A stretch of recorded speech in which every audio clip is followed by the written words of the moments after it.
años en el peor momento del crash de las .com en España. Hoy tiene el portal inmobiliario líder en España y no fue el primero tampoco, ¿no? Son 3 casos, Google, iPod, Idealista.com, de excelente ejecución, no de haber tenido una idea brillante, ¿vale? La segunda, no sé si he logrado convenceros de que contéis la idea mucho, de que la compartáis mucho, de que la debatáis mucho con humildad. Me gustaría complementar esa idea con esta otra. ¿A quién le contamos nuestra brillante y fantástica idea siempre? Pues a mi mujer, a mi amigo íntimo, a mi prima Mariloli. Y el problema que tengo con mi prima Mariloli es lo que yo llamo el efecto pavo, ¿no? Como son amigos míos, como son familiares, como son allegados, me dicen lo que yo espero oír para sentirme bien. Cuando yo le contaba a la gente que iba a dejar mi puesto de director de servicios al cliente en una agencia de publicidad para montar un negocio, atreverme, lanzarme, todos me decían: qué guay, qué maravillosa iniciativa, qué narices tienes, es lo que todos querríamos hacer, cómo mola eso de la comida sana y natural. ¿Por qué? Pues porque a lo mejor estaba preguntando las preguntas correctas, pero se las estaba formulando a las personas erróneas. Las personas que queréis que os escuchen, aquellas a las que queréis contar vuestra idea, son expertos en aquel negocio concreto al que vosotros os vayáis a dedicar. Si vais a montar una frutería, lo que yo os recomendaría siempre es que hablaseis con fruteros, con muchos fruteros. Si vais a montar un negocio que requiere una fuerte inyección de capital, pues os aconsejaría que os hicieseis colega de alguien, de algún especialista en capital riesgo, que os pudiese allanar un poco el camino. Contaros con libertad, con la libertad que a lo mejor tiene alguien que no tiene una relación personal íntima contigo, si lo que estás proponiendo es una idea viable o por el contrario es una locura. La tercera, en la que yo también caí, tiene que ver con infrafinanciar el proyecto, ¿no? Normalmente, y más los que venimos de la vertiente comercial, de la vertiente de marketing, que somos así como muy polvorillas, que queremos empezar ya, que lo queremos todo, no ahora, sino ayer o antes de ayer, es que consideramos la inversión como una necesidad puntual que hay que acometer al principio y que hay que terminar lo antes posible. Gasto. Gasto y inversión, como sabéis, no es lo mismo, ¿no? ¿Vale? Lo verdaderamente problemático para una empresa es que tu trabajo de financiación, que se supone que tiene que ser el primer gran trabajo, no te lo plantees como un trabajo full time, jornada completa, con toda tu dedicación durante, en el contexto actual, yo diría que por lo menos 1 año o 1 año y medio de tu tiempo. ¿Por qué? Pues porque no vas a tener una segunda oportunidad para hacer ese trabajo bien. ¿Vale? Os pongo un ejemplo concreto que a lo mejor a algunos parece de perogrullo, pero por intentar clarificar todavía más. Si necesitáis 300.000 euros para montar vuestro negocio y solo conseguís recabar 200.000 euros, a lo mejor no os interesa arrancar ese negocio. ¿Por qué? Pues porque a lo mejor 1 año después vais a estar ahogados de tesorería y cuando vayáis a pedir los 100.000 euros, aquel a quien vayáis a pedir esos 100.000, que será o un banco, crudo lo tenemos hoy día, o bien un inversor, os va a pedir los números. Y si estáis pidiendo el dinero es porque a lo mejor vuestros números ya no lucen como lucían en un Excel antes de que arrancaseis, ¿no? Por lo tanto, el trabajo de financiación yo os recomiendo que lo hagáis bien, concienzudamente antes de abrir la puerta, ¿no? Os doy un dato adicional. En una sesión muy parecida a esta, a la que yo asistí antes de montar mi negocio, escuché a un ponente decir que para estar relativamente tranquilos teníamos que contar con un colchón financiero, ¿vale? Cogerlo y meterlo en un cajón equivalente a 15 meses de costes fijos. Y yo decía, ¿qué pasado? 15 meses de costes fijos, eso es una barbaridad, yo no necesito eso. Bueno, pues si puedo compartir nuevamente un trozo de mi experiencia personal con vosotros, me hubieran hecho falta probablemente 24 meses y no 15, ¿no? Entonces esa parte es muy importante y repito, ese trabajo se concentra muy al principio del proyecto. Bien. La siguiente tiene que ver con los socios, ¿no? Y tiene que ver con la pregunta del millón que también nos hacemos, ¿no? ¿Quiero empezar solo o quiero embarcarme en esta aventura empresarial con otros socios, ¿no? Pues mi respuesta sería: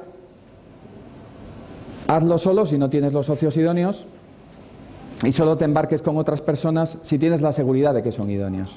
Pues claro, eso conduce a la siguiente pregunta, que es ¿cuáles son los idóneos, ¿no? Normalmente la mayor parte de los empresarios, sobre todo empresarios noveles, y yo caí en ese error, caemos en el error de que lo trinco en cuanto me llega. Me llega un inversor que quiere invertir 100.000, 150.000 euros, lo que yo necesite, y tanto si es un amigo, un allegado, un family and friends, como sabéis que se suele decir en el lenguaje de inversiones y de capital riesgo, lo acepto. ¿Lo acepto por qué? Pues por la misma razón que os comentaba antes, porque quiero empezar lo antes posible, ¿no? Eso es un error. Eso es un error. Si aceptáis al primero que llega, sin hacer el más mínimo test de lo que necesitáis de él, pues muy probablemente os encontraréis, como también comentaba mi antecesor, con que a lo mejor estáis en un bautizo y hay una persona muy allegada a vuestra que en medio de una situación de ocio, relax familiar, os está dando la barrila con la factura de no sé qué o el proveedor de no sé cuántos, ¿no? Entonces yo os diría, condiciones para un socio, al menos los socios con los que a mí me ha ido menos mal, si se puede decir así, gente que te aporte algo a nivel estratégico, o sea, gente que tenga realmente una posición muy senior y que te pueda dar una visión muy estratégica de la empresa, que siempre es muy útil en momentos difíciles y en momentos en los que a lo mejor estás un poco desorientado. En segundo lugar, gente que sepa más que tú sobre alguna función clave del negocio. En mi caso, pues fijaos qué tontería, yo no tenía nadie en el Consejo de Administración que supiese absolutamente nada de hostelería. Sí tenía gente en mi equipo a nivel de gestión de los restaurantes, pero no en posición directiva, ¿no? Y en tercer lugar os diría alguien que tenga contactos, ¿no? Alguien que te ayude a entrar en un banco, alguien que te ayude a pues, obtener una concesión, etcétera, etcétera, ¿no? Esas son las condiciones mínimas que yo le pediría a un socio. Bien, el quinto, todos estos los he cometido yo, repito, todos ellos. El quinto tiene que ver con el miedo a segmentar, ¿no? ¿Sabéis lo que es esto de segmentar, no? Se supone que tienes un mercado muy, muy grande y renuncias a una parte de ese mercado a cambio de centrarte en un grupo de consumidores más pequeño, especializarte en algo muy concreto que satisfaga una necesidad solo de ese grupo poblacional. Suena genial. O sea, suena que te pasas. Pero no lo hacemos. No lo hacemos porque nos da vértigo. Nos da vértigo renunciar a grupos poblacionales y a individuos, ¿no? Nosotros montamos el primer restaurante en una calle secundaria, en un barrio de oficinas bastante representativo de Madrid, por la calle Miguel Ángel, cerca de la Castellana, los que conozcáis Madrid, pero precisamente porque estábamos un poquito justitos de financiación, no pudimos permitirnos el lujo de ir a un eje comercial, donde se pagan unos alquileres absolutamente desorbitados, más entonces que ahora, ¿no? Y curiosamente, por el hecho de ir a una calle secundaria, encontramos que éramos los mejores del mundo. Estaréis pensando que he sobrado, los mejores del mundo. Explico el concepto mejores del mundo. Cuando yo ponía una ensalada encima de la mesa, a uno de nuestros clientes no aspiraba a que ese señor se comiese la mejor ensalada posible en todos los restaurantes del mundo. Estoy absolutamente convencido que si se fue de luna de miel a Bali, habrá comido una ensalada 100.000 veces mejor, o a lo mejor en un chiringuito de playa en Caños de Meca. El mundo de ese señor, o el mundo de mi restaurante en este caso, es, si mi restaurante está aquí, pues una circunferencia de probablemente 3 o 4 minutos andando desde el sitio donde trabaja. Ese es mi mundo. No necesito hacer más. Necesito ser el mejor del mundo poniendo ensaladas en la mesa a un precio justo para esa gente, para ese entorno de gente, ¿no?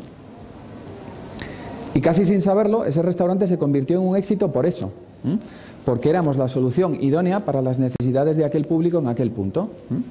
Entonces, pensamos, por el éxito del primer restaurante, que ya teníamos contrastado el modelo de negocio y que era replicable a cualquier tipo de ubicación.